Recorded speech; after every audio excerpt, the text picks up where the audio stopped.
Depuis des décennies, la vie de la princesse Diana est entourée de rumeurs, de ses difficultés au sein de la famille royale aux circonstances de sa mort tragique. Aujourd'hui, à 60 ans, son frère, Charles Spencer, s'exprime enfin à ce sujet, levant le voile sur les vérités et les idées reçues qui ont persisté pendant des années. Ses paroles offrent un aperçu rare de l'univers de Diana, de leur lien fraternel et de l'héritage qu'elle a laissé. Mais qu'a-t-il révélé? Et comment cela remet-il en question nos certitudes? Rejoignez-nous pour découvrir la vérité derrière les rumeurs persistantes concernant la princesse Diana.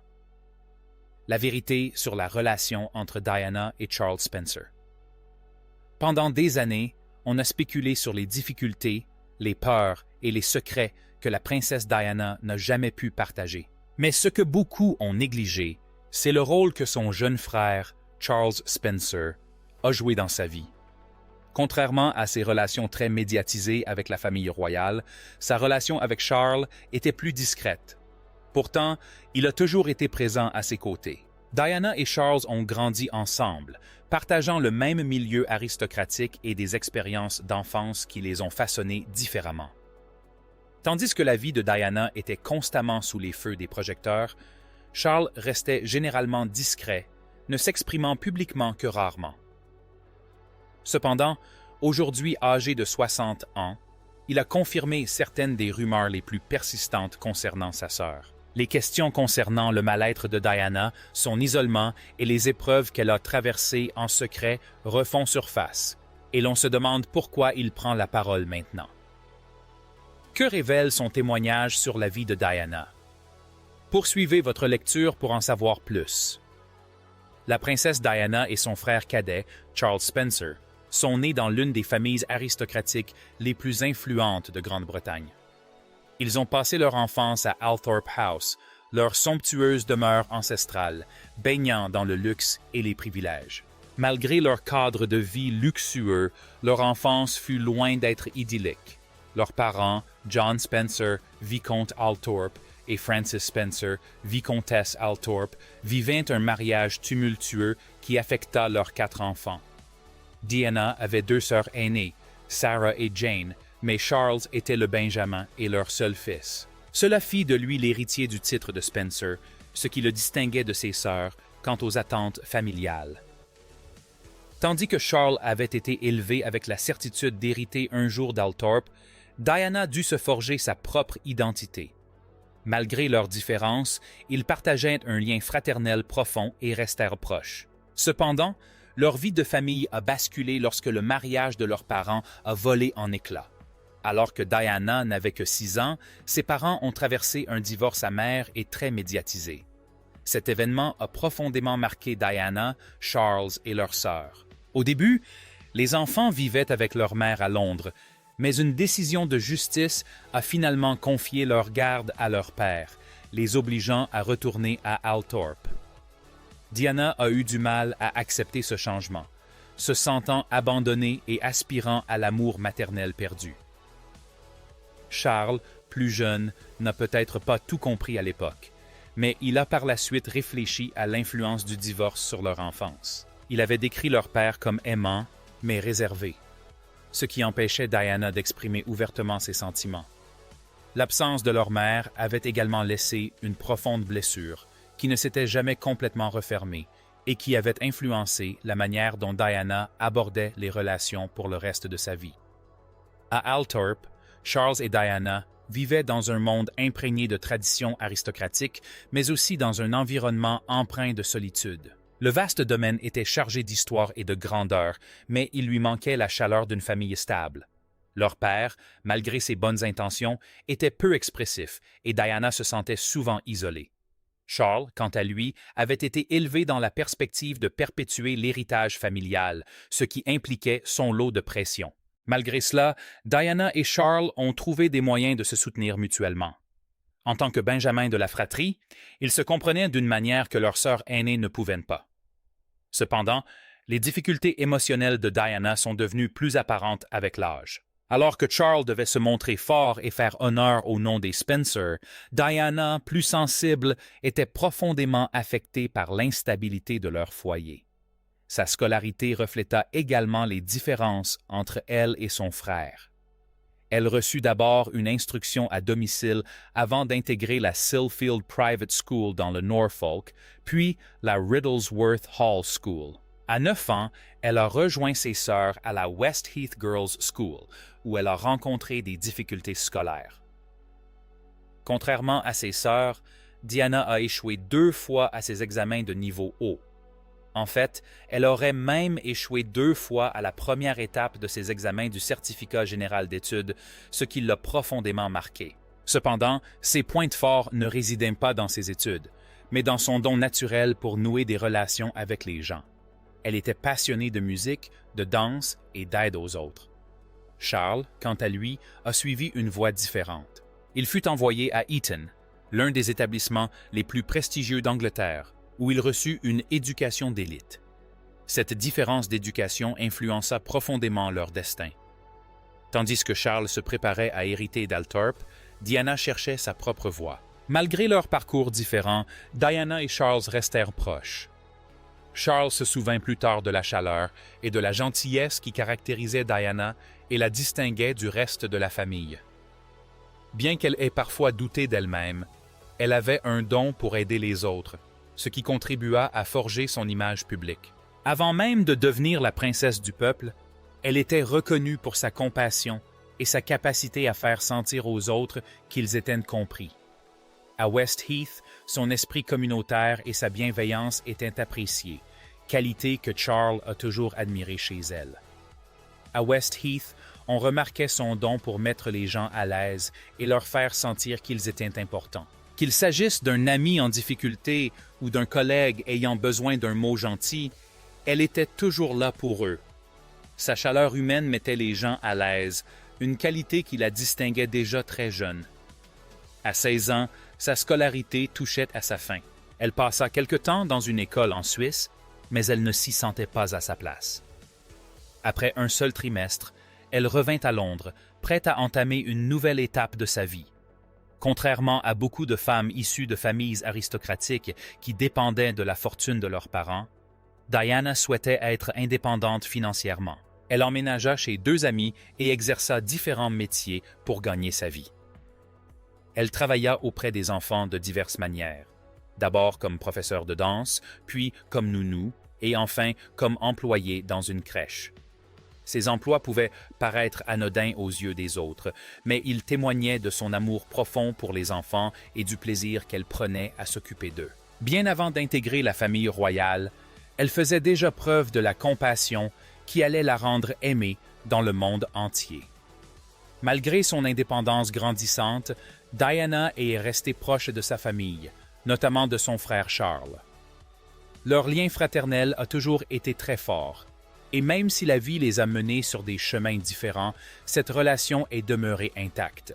Charles n'était pas du genre à parler publiquement de leur relation, mais il était présent quand elle avait besoin de lui. La vie de Diana suivait son cours, mais elle était loin de se douter que tout allait basculer d'une manière inattendue. En 1977, alors qu'elle n'avait que 16 ans, elle rencontra le prince Charles pour la première fois. Mais qu'a pensé Diana Spencer lors de sa première rencontre avec son prince? Le mariage du prince Charles et de la princesse Diana a marqué l'histoire de la télévision en 1981. Cette rencontre a eu lieu à Althorp House, où il était invité. Diana était jeune et timide. Charles était déjà une figure connue. Leur première rencontre fut brève, mais elle allait bouleverser leur vie. Quelques années plus tard, leurs chemins se croisèrent à nouveau, et cette fois, les choses avaient changé. Diana n'était plus une adolescente timide, et le prince Charles commença à la voir d'un autre œil. Ils se mirent à se fréquenter, et bientôt, leur relation devint l'une des histoires d'amour les plus commentées de l'histoire royale, captivant le monde entier.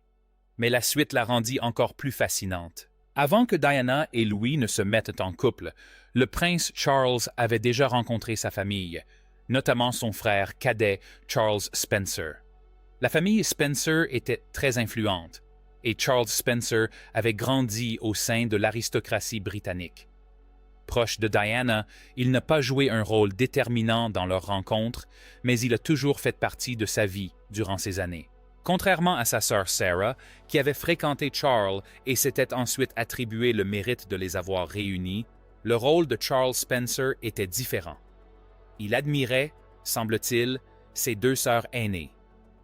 En réalité, c'est Sarah qui présenta Charles à Diana, alors adolescente, des années avant leur mariage très médiatisé.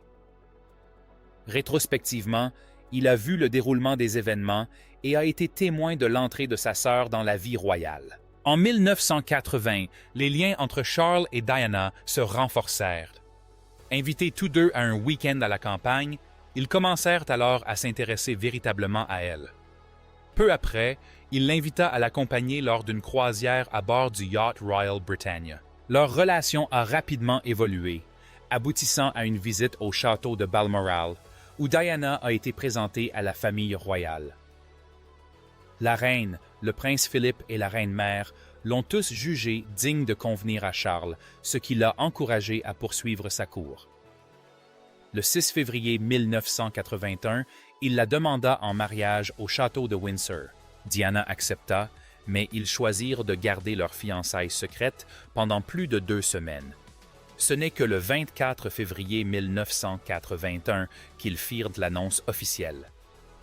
Une fois fiancée à Charles, Diana démissionna de son poste d'aide-soignante et emménagea à Clarence House, la résidence de la reine-mère.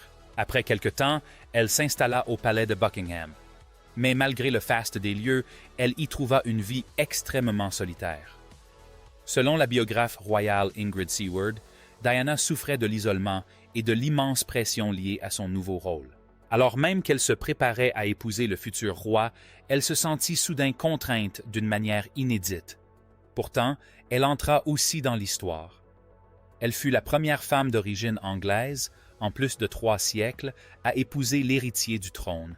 Elle fut la première fiancée royale à avoir exercé une activité professionnelle rémunérée avant ses fiançailles. Sa première apparition publique aux côtés de Charles eut lieu en mars 1981 lors d'un bal de charité où elle fut présentée à la princesse Grace de Monaco.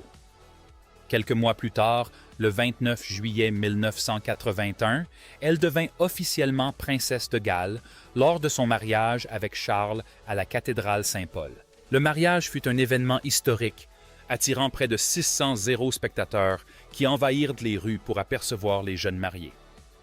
Parallèlement, 750 millions de personnes à travers le monde suivirent la cérémonie à la télévision. Bien que l'événement semblât un conte de fées, quelques signes de tension se faisaient sentir. Lors de la récitation de ses vœux, Diana a inversé par inadvertance le nom de Charles. De plus, elle a pris une décision remarquable en omettant le serment traditionnel d'obéissance à son époux, chose peu courante à l'époque. Sa robe de mariée était estimée à 9,0 livres sterling et comportait une traîne spectaculaire de 7,6 mètres. La robe de mariée de la princesse Diana est véritablement l'incarnation de la robe de mariée de son époque. Après la cérémonie, la reine a chaleureusement accueilli Diana en lui prêtant le diadème Lover's Knot de la reine Mary. Les jeunes mariés se sont installés au palais de Kensington et à Highgrove House. Malgré leurs sourires affichés en public, leur mariage montrait déjà des signes de fragilité. En novembre 1981, Diana attendait son premier enfant. Cependant, en janvier 1982, au cours de son premier trimestre de grossesse, elle fit une chute dans les escaliers de Sandringham, ce qui fut très inquiétant. Elle a admis plus tard que, dans un moment de profonde frustration, elle s'était volontairement jetée à terre. Bien qu'elle ait eu des contusions, le bébé est resté indemne. Le 21 juin 1982, elle a donné naissance au prince William. Après la naissance de son fils, Diana a souffert de dépression postpartum, une affection alors peu connue. Submergée par ses émotions, elle était néanmoins déterminée à élever son enfant différemment des traditions royales. Elle a rompu avec le protocole en insistant pour emmener le petit William lors de son premier grand voyage à l'étranger, en Australie et en Nouvelle-Zélande. Traditionnellement, les nouveau-nés royaux restaient auprès d'eux, mais elle refusa de le laisser. Cette décision fut largement saluée car elle la rendait plus accessible en tant que mère. Puis, le 15 septembre 1984, elle donna naissance au prince Harry. Diana a confié plus tard que Charles et elle avaient été au plus près du bonheur pendant sa grossesse de Harry, mais qu'après la naissance de ce dernier, leur relation s'était à nouveau détériorée. Charles espérait une fille aussi. Lorsque Diana a découvert qu'elle attendait un garçon, elle a choisi de lui cacher la nouvelle jusqu'après l'accouchement. Sa réaction l'a profondément blessée, et leur mariage s'est encore davantage éloigné par la suite. Diana a joué un rôle essentiel dans l'éducation de ses enfants. Elle a choisi personnellement leur prénom, a remplacé la nounou royale qu'elle n'appréciait pas par une autre, avec laquelle elle se sentait plus à l'aise.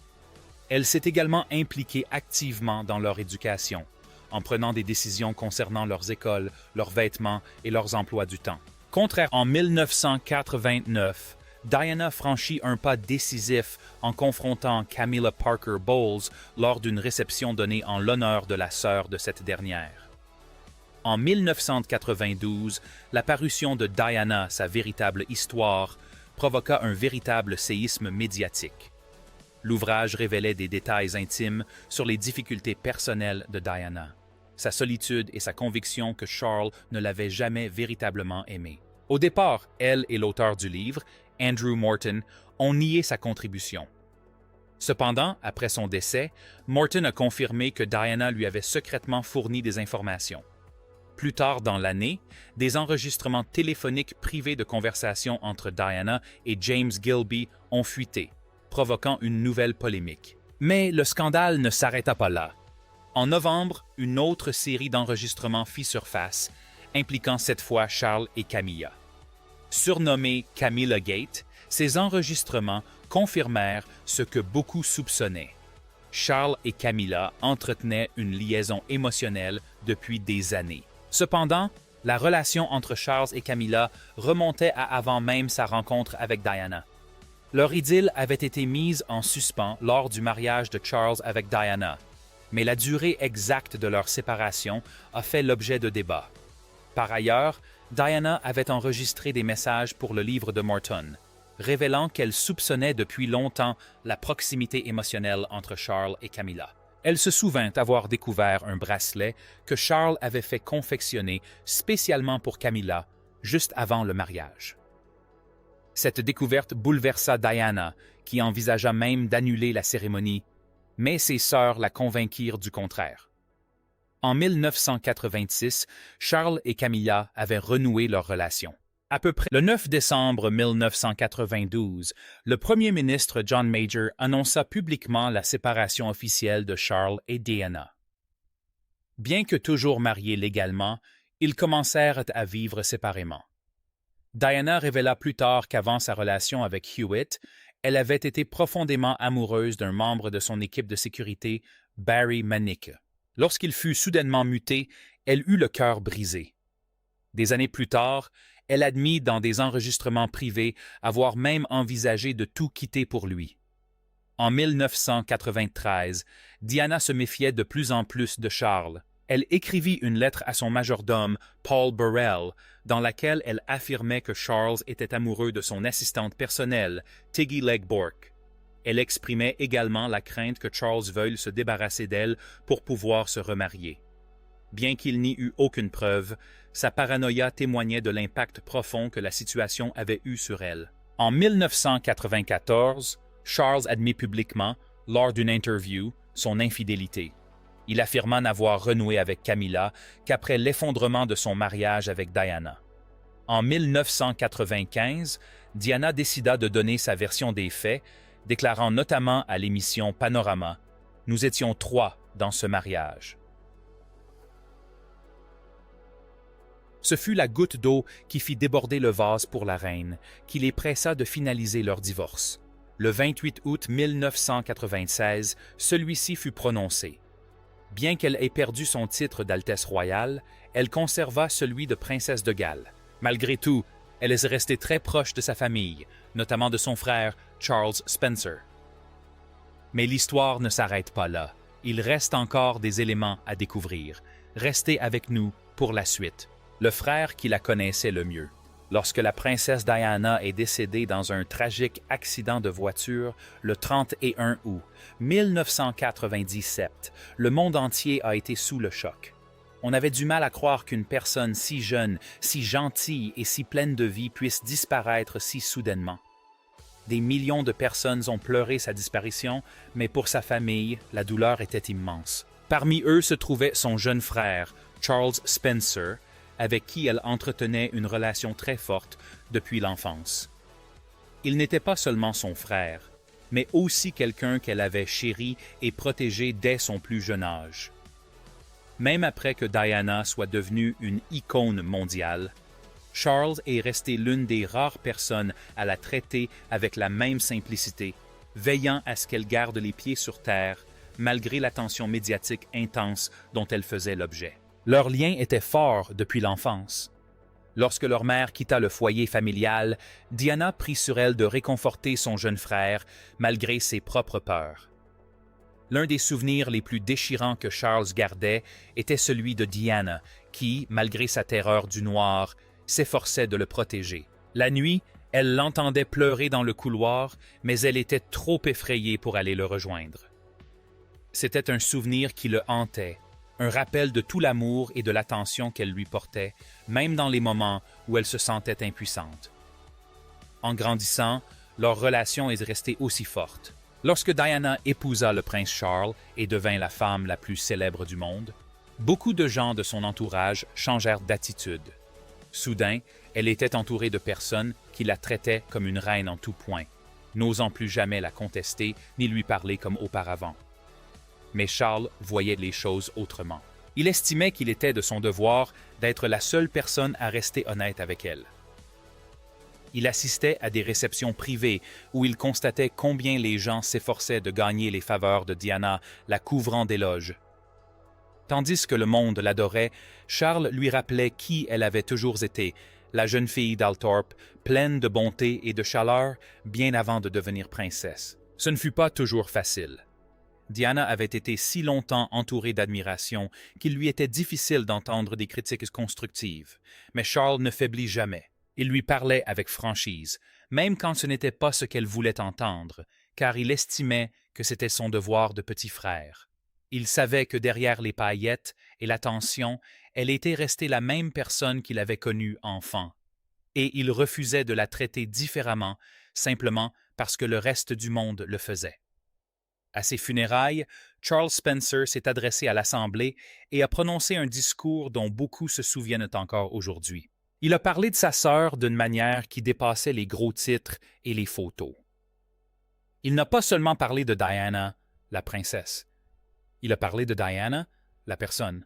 Il a évoqué son travail auprès des malades du sida, ses efforts pour mettre fin au danger des mines antipersonnelles et la façon dont elle s'est investie auprès de personnes souvent ignorées par le reste du monde. Charles a également parlé de son humour, de sa chaleur humaine et de sa capacité à faire sentir aux autres qu'ils étaient importants. Il a décrit sa noblesse naturelle, qui dépassait tout titre ou statut social. Elle était une jeune Britannique qui transcendait les frontières de la nationalité, une personne qui appartenait à tous. Il a rappelé que même si Diana avait été l'une des femmes les plus photographiées au monde, elle était bien plus que ce que les objectifs avaient immortalisé. Un des moments les plus poignants de son discours fut lorsqu'il évoqua le harcèlement médiatique dont elle avait été victime. Il a parlé ouvertement de la façon dont la presse avait traité sa sœur, de la façon dont elle avait été suivie à la trace, et du rôle joué par ce harcèlement incessant dans sa mort tragique. Ce fut un moment de vérité qui a fait la une des journaux du monde entier. On a compris que Charles ne se contentait pas d'être en deuil, mais qu'il protégeait sa sœur, même après sa mort. Même après la disparition de Diana, Charles est resté attaché à perpétuer sa mémoire. Il a veillé à ce que sa dernière demeure à Althorpe House demeure un lieu de paix et de recueillement. Avec son épouse, Lady Karen Spencer, il partageait régulièrement des nouvelles du domaine où il prenait soin de divers animaux, notamment des moutons et un paon de passage. Malgré son amour profond pour Diana, Charles parlait rarement d'elle en public, mais lorsqu'il le faisait, c'était toujours avec admiration et un profond sentiment de perte. Ils portaient le poids de leurs souvenirs d'enfance partagés, la douloureuse prise de conscience qu'ils ne pouvaient plus la protéger, et la certitude que même dans ses moments les plus célèbres, elle avait eu besoin de quelqu'un pour lui rappeler qui elle était vraiment. Par ses actes, Charles a veillé à ce que l'esprit de Diana demeure vivant, non seulement dans le cœur de ceux qui l'aimaient, mais aussi à travers l'héritage qu'elle a laissé. Alors, selon vous, quel a été le plus grand impact de Diana sur le monde? Croyez-vous que les médias aient joué un rôle dans ces difficultés? Ou était-ce simplement inhérent à la vie royale? N'hésitez pas à partager votre avis dans les commentaires ci-dessous.